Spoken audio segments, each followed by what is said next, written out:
خود غرض دوست۔ ایک دفعہ کا ذکر ہے کہ ایک گاؤں میں دو دوست رہا کرتے تھے۔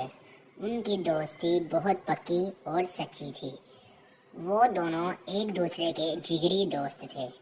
ایک دن انہوں نے سوچا کہ کیوں نہ ہم شہر جا کر اپنا کوئی نیا کاروبار شروع کریں۔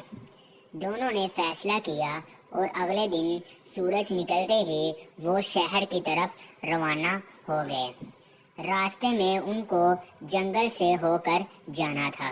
جیسے ہی وہ جنگل میں پہنچے اور انہیں کچھ تھکن سے محسوس ہوئی تو انہوں نے فیصلہ کیا کہ کیوں نہ ہم تھوڑی دیر آرام کر لیں اور اس کے بعد ہم اپنا اگلا سفر جاری رکھیں گے۔ وہ ایک درخت کے نیچے بیٹھ گئے اور باتیں کرنے لگے۔ کچھ دیر میں وہاں ایک ریچھ آتا ہوا دکھائی دیا۔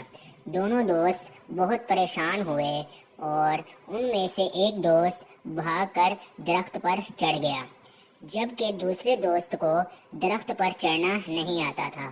وہ بہت گھبرا گیا تھا اور پریشان ہو گیا تھا، لیکن اس نے یہ سنا ہوا تھا کہ ریچھ مرے ہوئے جاندار کا گوشت نہیں کھاتا۔ یہ سوچنا کہ اس نے زمین پر اپنے آپ کو لٹا لیا یا زمین پر لیٹ گیا اور اپنی سانسیں بند کر لیں۔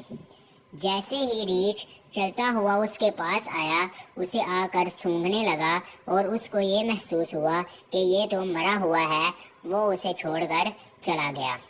کچھ دیر بعد اس کا دوست درخت سے نیچے آیا اور اس سے آ کر پوچھنے لگا کہ ریچھ تمہارے کان میں کیا سرگوشی کر کر گیا ہے؟